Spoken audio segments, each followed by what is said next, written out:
So, Mihoyo did announce the child banner a day early, which is fine, you know. We're going to talk about it today in this video, and the gameplay is going to be, well, at least 3 of the characters on the banner. We don't have Rosaria, so I can't show her off, I'm afraid, but we're going to discuss each character, how to build them, and if you should pull for them on the banner, you know, depending on which character you want. So if you do enjoy this video and you want to support me, you can always feel free to sub. Only 5% of people watching videos are subscribed, and if you're new to the channel or returning, we do daily Genshin Impact guides, discussions, and more. And I'm probably going to be streaming today, but I'll probably do a video will go out after I finish streaming, so I'll be streaming some other times during the week. But you know, subscribe if you want to support me, because I'm trying to do YouTube and content creation full time. But let's get into it. So obviously the main character on the banner today, well, not today, but in a couple of days, will be Childe, and he's a 5-star Hydro Bow melee hybrid damage dealer. He's got a bow stance, he's got a melee stance. He's got a very special and fun playstyle, and I think a lot of people would enjoy him.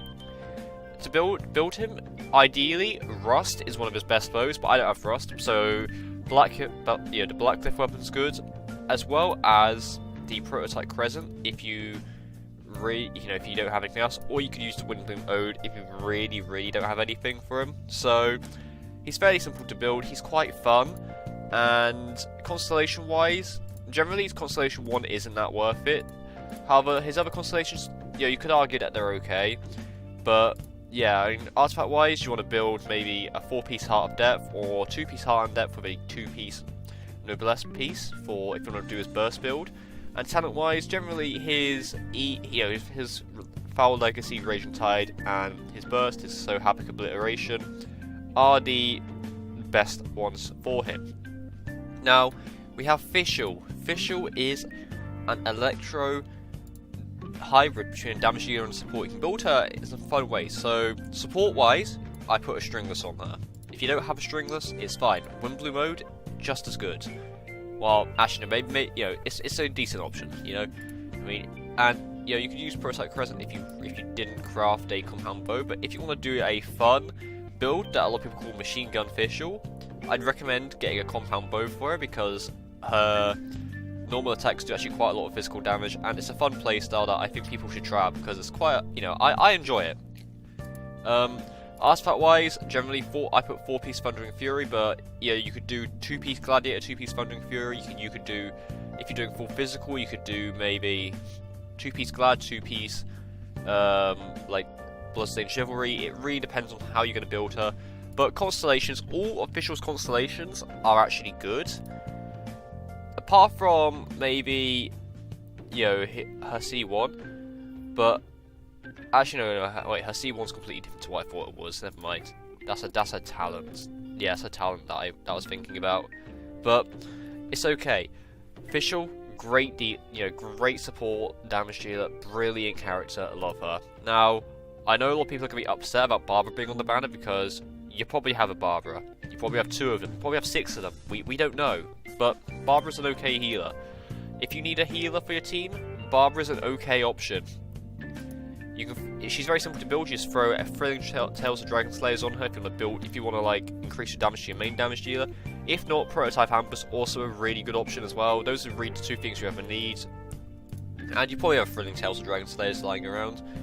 Constellation wise, I mean they all just increase her damage, and the main thing to consider as well is that her C2 increases your active character's Hydra damage bonus, which means if you switch to Childe, for example, you're going to be getting an extra 15% damage. So you can always get a C2, and that will increase your Childe's damage if you really want a Childe. And also, if you have 2 Hydra characters on the same team, you get an increase to healing, so Barbara's going to be healing for even more. So I think generally Barbara is actually a good healer. I feel like she's a bit underrated, because a lot of people hate on her because she's Barbara, and people could call her Barbara after her voice change, but it's fine. Barbara's great. Now the last character is Rosaria. Now Rosaria is the new character that's going to be on the banner. I know some people might be pulling for her, some people won't be pulling for her. I'm definitely going to be. I'm going to try and at least put temples in there. If, I don't want to go too hard because I don't want to try and get a child, but because I already have him. But Rosaria is going to be a physical whole army by the looks of things, based off of what we've seen so far. or she can use her as a support. You can use her as like a cryo damage dealer. There's a lot of options for Rosaria, and if you want to try her out, obviously try her out in the test run first.